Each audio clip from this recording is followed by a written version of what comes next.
안녕하세요. 저희가 오늘 이 자리에 이렇게 모인 이유는 경제신문을 읽어보기 위해서라고 들었습니다. 네, 함께 읽어보기 위해서라고. 그렇죠. 그렇죠. 함께 읽어보기. 흔히 저희가 경제 공부를 하는 데 있어서 경제신문이 도움이 매우 많이 된다는 얘기를 하지만 저희가 경제신문 기자로서 얘기를 해도 경제신문 정말 재미가 없어요. 그리고 너무 어려워요. 그렇죠. 너무 어렵고 너무 재미가 없고 약간 경제인들을 대상으로 하다 보니까 용어 설명 같은 것도 굉장히 부족하고 잘 안 돼 있어. 안 돼 있죠. 전혀 하고 있지 않기 때문에 그래서 읽기가 굉장히 어렵죠. 굉장히 어렵습니다. 그래서 그래도 경제 공부는 굉장히 요즘 같은 때는 더 많이 중요해지고 있으니까 하시면 좋을 테고 역시 가장 좋은 레퍼런스는 경제신문이니까 그렇죠. 같이 읽어보시면서 함께 공부를 해보시면 좋지 않을까 해서 자리를 마련해 봤습니다. 그리고 저희는 이제 좀 가급적 최근의 뉴스를 가지고 얘기를 좀 공부를 같이 해보려고 하니까 경제 공부도 하고 최신 이슈도 잡는 그런 시간이 되시기를, 두 마리 토끼를 잡는 시간이 되시기를 바라보겠습니다. 웃지 마세요. 자, 그래서 저희가 첫 번째 뉴스, 오늘 이 시간에서 뉴스를 골라봤는데요. 뭘 고르셨나요? 네, 오늘 저희 신문에 일면에도 나갔던 기사인데요. 바로 기준금리 완화. 16일에 이제 중앙은행인 한국은행에서 기준금리를 완화한다는 소식이 나왔고 17일 조간에 대부분 신문들이 매우 비중 있게 다뤄왔습니다. 저희 신문은 일면 톱 기사와 2, 3면을 털었죠. 네, 쫙 펼쳐서. 근데 신문을 잘 안 보시겠지만 신문을 보면 좋은 게 중요한 기사를 크게 써요. 그래서 맞아. 크게 들어간 기사는 중요하다. 일면에 네. 크게 있다면 일면에 중요하구나. 외워볼까? 뭐 이렇게. 금리가 굉장히 경제지에서는 되게 중요한 이슈입니다. 네. 그럼요, 중요하죠. 그리고 일반 이런 소비자분들도 그렇죠. 내 대출 금리, 내 예금 금리가 바뀐다 이러면 굉장히 큰 영향이 있기 때문에 특히 이번처럼 금리가 인하되거나 인상됐을 때는 정말 비중 있게 다루는데 때마침 기준금리 인하했길래 얼씨구나 골라봤습니다. 우리가 방송을 시작할 줄 알고 그럼 내용을 간단히 소개해드리면 네. 그 어제죠. 16일 한국은행 금융통화위원회 금통위라고 부르는 곳에서 기준금리를 0.25%포인트를 인하했습니다. 근데 이게 한 3개월 전, 그러니까 7월에도 기준금리를 한번 인하를 했는데 또 인하를 한 거예요. 그래서 굉장히 이슈가 많이 되었고 또 지금 1.25%로 내려왔거든요. 기준금리가. 근데 이게 바로 사상 최저치 금리예요. 네. 이 이하로는 내려가 본 적이 없습니다. 그렇기 때문에 많은 관심이 모이고 있습니다. 그래서 대부분이 최저치라든가 그렇죠. 사상 최고 최저치. 제로 금리 시대가 온다. 새로운 길을 가는가. 가보지 않은 길을 가는가. 이런 식으로 제목을 뽑았거든요. 약간 과장된 약간 조금 오버한 측면도 있지만 하지만 사상 최저치 다시 한번 그렇죠. 그런 부분에서 되게 중요하게 다뤄지는 이슈들인데 이것뿐만이 아니라 중요한 내용들이 사실 많고 앞으로 저희가 일상생활에서 준비해 볼 분도 많으니까 같이 한번 읽어보겠습니다. 되게 많은 뉴스들이 있지만 저희 같은 경우는 지금 총 7꼭지를 다루었던 걸로 1년부터 해서 7꼭지를 다루었는데요. 8꼭지인가? 신문기자의 현실. 잠깐 읽어볼까요? 아니면 각자 읽으실까요? 각자 읽어야죠. 각자 읽는 거겠죠? 그래서 읽을 때 제가 잠깐 읽는 걸 우리가 대신 해줄 수는 없잖아. 이탈하여 한번 잠깐 들고 와봤습니다. 줄을 제가 한번 줄을 좀 그어봤어요. 빼곡하게. 이렇게 사실은 읽어보면 되는 건데요. 중요한 내용은 뭐 금리를 내렸다. 또 추가적인 사실 저희 같은 경우는 추가적인 이제 다른 그 통화 정책을 쓰겠다라는 내용을 좀 야마로 뽑아가지고 이렇게 쓰긴 했지만 내렸다. 근데 그 팩트를 이제 금통위원들이 결정을 하는 건데 7명 중 2명은 동결을 주장했지만 5명이 찬성해서 내렸다. 2명은 왜 동결을 주장했을까? 뭐 이런 부분도 생각해 볼 수 있는 지점들이겠죠? 그렇죠. 뭐 여기 보면 이게 왜 그랬느냐를 간단하게 설명을 하는 게 이제 경기 부양에 올인하는 모양새. 되게 적극적인 통화 정책을 쓰면서 경기 부양에 올인하는 모양새.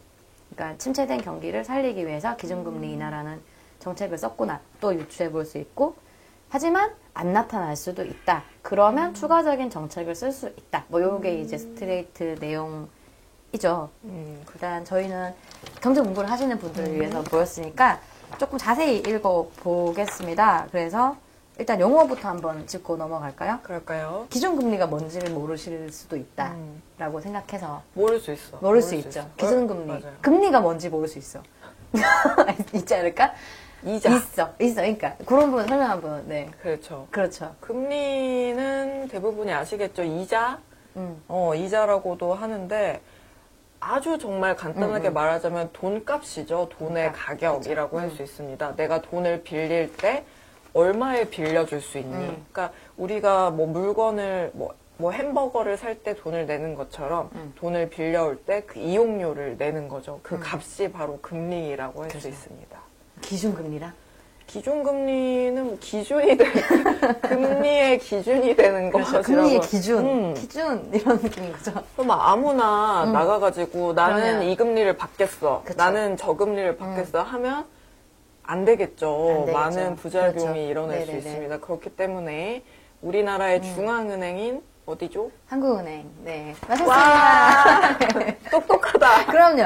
심지어 한국은행의 총재 혼자 결정할 수도 없어. 그렇지. 그렇죠. 굉장히. 한국은행의 금융통화위원회, 네. 금융통화정책위원회인가요? 아, 네, 모르겠습니다. 네, 금통위, 아무튼 줄여서 금통위. 줄여서 네. 금통위. 금통위에서 7명의 위원들이 참여를 해서 회의로 다수결로 네. 금리를 정하게 됩니다. 네네. 그러면 이 금리의 언저리에서 그렇죠. 각 은행들이나 이런 곳들이 금리를 정하는 거죠. 그렇죠. 그러니까 기준금리가 인하가 굉장히 중요한 거죠. 그렇죠. 기준금리 바뀌면 어떻게? 기준금리가 오르면 뭐 예금이나 적금에 이어서 대출금리도 오르고요. 또 떨어지면 반대로 대출받는 거 금리 이런 게 또 떨어지는 떨어지겠죠. 거죠. 그렇죠.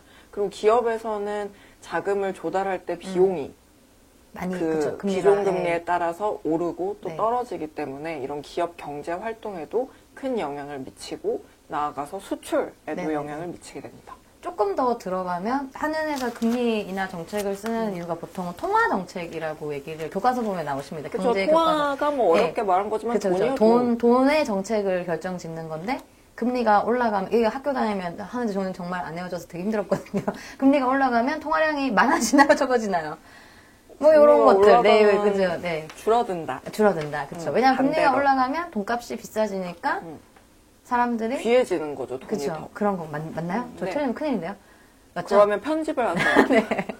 그렇죠. 그래서 돈값이 좀 떨어지면 싸지면 흔해지는 쓰죠. 거죠. 네, 사람들이 흔해지는 막 쓰니까 통화량이 이제 많이 늘어난다. 그렇죠. 그러면 이게 결국 물가에도 또 연동이 된다고 하잖아요. 그렇죠, 러니까 그렇죠. 돈값이 떨어지면 옷값이 비싸지는, 돈값이 올라가면 옷값이 싸지는 것 같은 효과가 나는 거. 물가에도 영향을 준다. 그래서 그러면 이제 금리가 인하가 됐다, 최저치를 찍었다라는 것이 무슨 의미를 띄고 있는가. 사실은 기사를 자세히 보면 대부분 좀 설명을 해놓긴 하셨어요, 나름은. 저희 같은 경우에도 보시면 왜 그랬을까 중반 부분 정도부터 나오는데, 성장률이 올해 성장률이 2.2%에서 이를 밑돌 수 있다고 밝혔. 2% 성장률을 깨질 수 있다는 우려 속에서 금리 인하 카드를 재차 꺼내든 것으로 보인다라고 써 있거든요.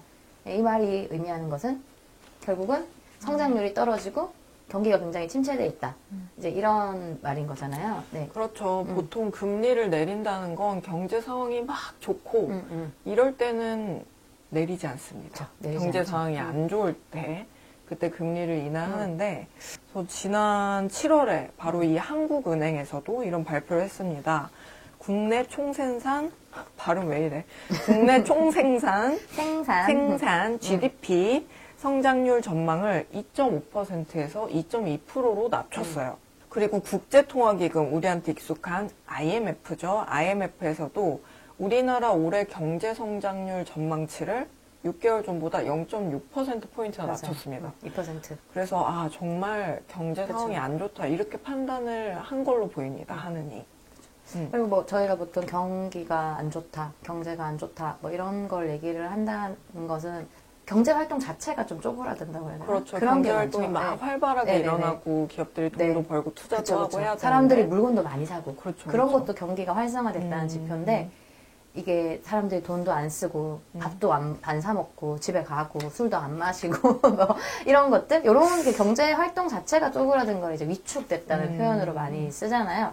그래서 금리를 인하해서 아까도 얘기했다시피 돈값을 좀 낮추면 좀 쓰지 않을까 사람들이. 그쵸. 그쵸. 사람들도 쓰고 기업도 쓰고 누구 사람들 그러니까 뭐 어차피 돈값도 싼데 써제껴 뭐 이렇게 하지 않을까 싶어가지고 이 인하 조치를 하게 되는 거겠죠. 그렇죠. 예, 예. 그렇죠. 네, 그런 맥락에서 이제 금리 인하. 그래서 금리 인하를 했다는 말은 그 반대로 해석하면 지금 경제가 안 좋구나, 좀 쪼그라들어 있구나, 활성화시키려고 돈값을 낮췄구나 이렇게 보시면 되고요. 두 번째는 조금 더 이제 깊게 들어갔을 때 이 일곱 꼭지 기사 중에서 하나를 이제 사례를 썼는데 뭐 D의 공포에서 비롯됐다라고 하는데 이 D는 디플레이션의 약자죠.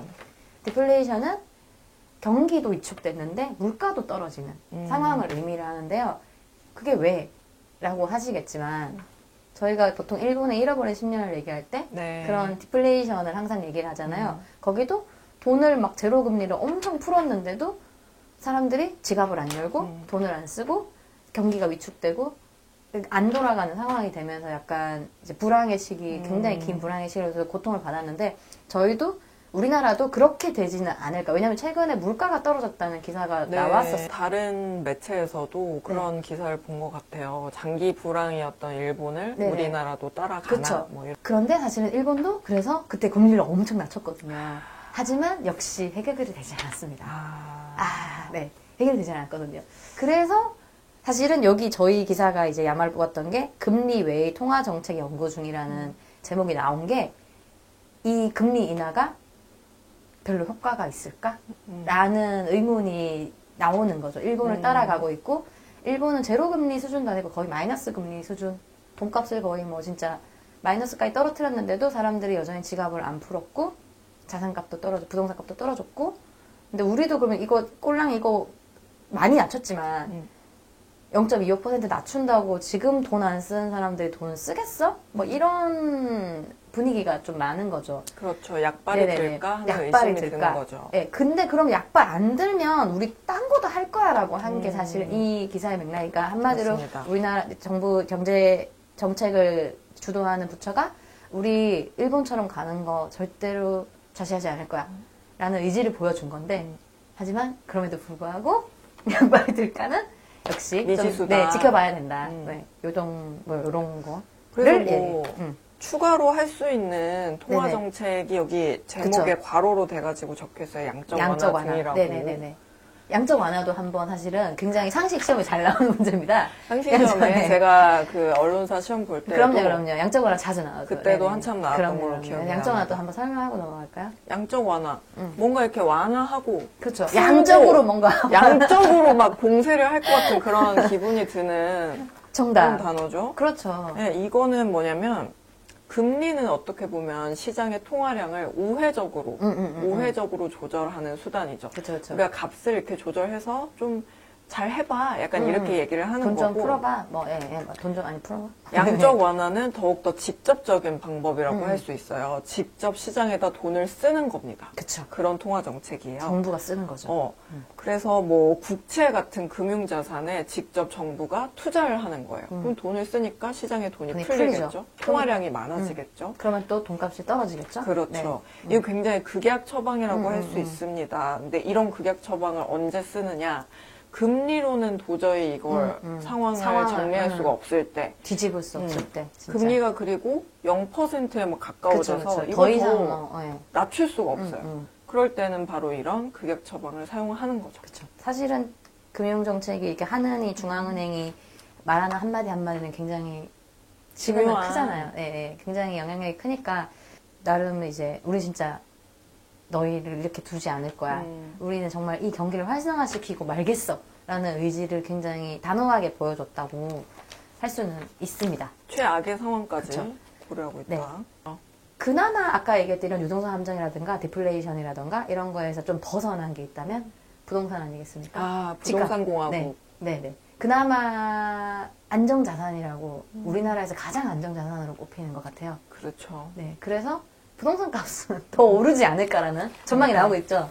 맞습니다. 부동산 시장에 금리가 또 영향을 많이 미치죠. 왜냐하면 우리가 다 대출로 집을 사잖아요. 다 은행 집이잖아요. 그렇다 보니까 금리가 낮아지면 부동산으로 돈이 몰릴 거다. 이런 진단을 하는 사람들이 많습니다. 그리고 이번에 또 금리가 인하됐기 때문에 이번에도 부동산으로 돈이 몰릴 거다. 집값이 또 오를 거다 이런 예측을 하시는 분들이 있는데 하지만 전문가들은 물론 그런 영향이 있겠지만 약간 제한적일 거라고 보고 있어요. 모든 건 아니, 모든 네. 부동산은 아니다. 네, 왜냐하면 정부가 최근에 집값이 너무 많이 올랐잖아요. 그쵸, 그쵸, 그쵸. 그렇다 보니까 각종 대출 규제를 이미 많이 하고 있습니다. 아. 그래서 서울에서는 네네네. LTV, 그러니까 그쵸. 집값의 40%까지밖에 대출이 되지가 않고 또 뭐 2주택자는 대출이 굉장히 제한이 크고 이러다 보니까 금리가 떨어진다고 해도 대출을 많이 받을 수가 없어요. 그러니까. 네, 그래서 집에 엄청 많이 돈이 몰리진 않을 거다. 이렇게 보고 있습니다. 투자자들의 경우에는 약간 다를 수도 있어요. 그쵸. 내가 뭐 금리 필요 없다. 나는 은행에서 돈 안 맞아, 빌려도 맞아. 투자를 할 수 있다. 네. 이런 분들은 내가 돈이 참 많은데 네네. 너무 많아요. 그쵸. 갈 데가 없어. 이 돈을 어떻게 할 줄 모르겠는데 갈 데가 없어. 은행 금리가 맞아요. 1%, 막 밖에 안 1점 되고. 몇 프로래요. 네. 그러면 주식은 불안하고. 오피스텔, 네. 상가 이런 거 사서 차라리 월세를 받겠다. 그치. 이런 분들이 더 네네네. 많아질 수도 있겠죠. 그러니까 뭐 그 부동산 시장만 보면 디플레이션의 공포는 뭐 뒤에 공포는 없을 것 같은데 참 그렇습니다. 그 외의 부분에는 그래서 하는 데 힘들 것 같긴 해요. 사실은 진짜 네. 쉽지는 않을 것 같긴 한데 그 밖에도 사실은 금리 인하가 미치는 영향은 많죠. 제 대출 금리는 기준금리 인하되면 바로 오르는 건가요? 이 부분에 되게 관심이 많으실 네. 것 같아요. 우리가 또 하루하루 한 달 한 달 그럼요. 빚으로 비싼 말자. 빚으로 생활하는 사람들이다 그럼요. 보니까 일단 최소한 대출 금리에 영향을 미치는 데는 한 달 정도의 시차가 걸릴 것으로 보입니다. 왜냐면 이 코픽스라는 게 있어요. 네. 근데 이 코픽스라는 게 뭐냐면 정기예금, 정기적금 이런 거의 평균 금리라고 볼 수가 있어요. 그래서 각 은행들, 우리나라의 시중은행 8곳의 정기예금, 정기적금 등의 금리의 평균을 내서 매달 15일에 이 코픽스 지수를 발표를 합니다. 근데 이 코픽스 지수가 왜 중요하냐면 바로 이걸 기준으로 대출 금리를 정하기 때문이에요. 그래서 기준금리가 내려갔다고 해서 바로 대출금리가 내려가는 게 아니라 한 단계 더 있구나. 한 달 후에 네. 그러니까 다음 달 15일에 정해지는 코픽스 금리를 보고 그걸 네. 기준으로 대출금리가 조정이 됩니다. 그러니까 최소한 네. 한 달의 시차는 걸리는 거죠. 또 뭐가 있을까요? 모르겠습니다. 여기까지만 할까요? 그냥 뭐 기업도 투자를 근데 늘리려는 건 모르겠기는 합니다. 워낙에 상황이 불안정하니까. 그러니까 그렇죠. 뭐 저희가 대내적인 경제 여건이 안 좋다 이런 기사의 문장들 많이 보셨을 텐데 미중 사실은 무역 미중 무역 전쟁이 전쟁이 대표적으로. 너무 네 지금 수출에 굉장히 악영향을 주는 거 맞죠? 이럴 거예요. 불안한 거죠, 불안한 거죠. 언제 미국이 미친 짓을 하고 언제 중국이 미친 짓을 할지 모르니까 뭐 당장 투자를 해서 뭐 늘리기는 쉽지 않고 사실 뭐 정말 그 기자들이 언제나 맞는 건 아니지만 기준금리 0.25% 인하로는 택도 없다는 의견에 왠지 저도 손을 들어주고 싶긴 하네요. 그러니까 당장 저만 해도 뭐 그래서 다음 달에 쇼핑을 많이 할까 그쵸. 이런 생각을 네네. 해보면 네. 사실 그런 저도. 기분이 들지가 않거든요. 엄청 싼 것만 살 것 같아요. 저 네. 당분간은 약간 그렇죠. 불안한 거죠, 계속. 네네네. 그러니까 이 불안함을 걷는 게 좀 우선일 것 같은데 그 방법은 이제 문재인 대통령이 이제 경제를 외치기 시작하셨으니까 횃불 찾아내시라고 그러게요. 오늘 또 네. 긴급 회의를 그쵸, 그쵸. 열었다고 계속 하고 하는데 있는데 이제 그런 것들 다 연결시켜서 보시면 어쨌든 이번에 인하 조치도 그 맥락 중에 하나였다는 거. 어쨌든 이 지금 우리가 이 팍팍한 삶을 어떻게든 풀어보려는 하나의 되게 큰 조치였는데 좀 더 봐야 된다. 다른 부분이 좀 있는 것 같긴 해요. 마지막으로 앞으로 어떤 기사가 나올 건가를 한번 예측해 보는 것도 공부에는 도움이 많이 되죠. 그러면 저희가 질문을 오히려 기준금리 앞으로 다시 오를까요? 내릴까요? 어떻습니까? 네. 그건 이제 우리 이주열 총재님과 그러면 이제 선생님과 비롯한 그 네. 7명의 금통위원께서 정하시겠지만 네. 일단 다음 달 29일에 올해 마지막 금통위가 예정이 되어 있습니다. 그래서 그때 한 번 더 금리에 대해서 기사들이 많이 쏟아져 나올 것 같아요. 네. 근데 사실 이렇게 저희는 몰라요. 모르죠. 저희는 전쟁이네. 모르는데 전문가들한테 여쭤봤을 때에는 올해 추가로 금리 인하를 하기는 쉽지 않을 거다 이런 말씀을 많이 하십니다. 왜냐면 일단 7명 중에 그렇죠. 두 2명이 아까 동결을 주장했는데 이거 뭐 금리 언제까지 인하한다고 도움이 네. 되겠냐. 네, 네, 네. 더 이상 그쵸. 인하하면 뭐 오히려 금리 약발이 더 예. 떨어질 수도 있다 이런 우려가 있는 그쵸. 거예요. 다음 텀은 한번 쉬고 가지 그쵸. 않을까. 최소 한 번은 쉬고 네, 가고. 이런 예측이 좀 네. 나오고 있습니다. 근데 또 내년으로 넘어가면 내년 상반기에는 또 낮출 수도 있다. 그렇죠. 상황이 지금 경기가 굉장히 위축된 상황이라고 네, 계속 네, 네. 얘기했는데 이 상황에서 금리를 올릴 수는 없죠. 네.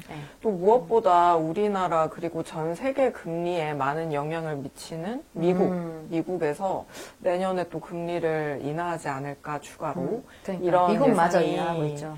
네, 많이 나오고 있기 때문에 그거에 맞춰서 내년에는 우리도 또 초반에도 저희가 얘기했지만 가지 않은 길. 그렇죠. 네. 제로 금리 1%대, 네. 0%대 금리로 가지 않을까 이런 예측들이 나오고 있습니다. 그래서 사실 기사들 중에 보면 또 그런 것도 있긴 한데 미국 금리와 한국 금리의 관계에 대해서 몰라요. 모르세요?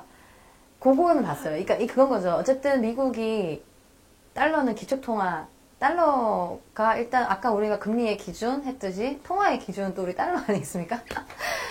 기준 달러의 기준 통화의 기준 달러인데 그러니까 달러의 돈값보다는 우리나라의 돈값이 낮아버리면 어느 나라가 우리나라에 투자를 하겠어요.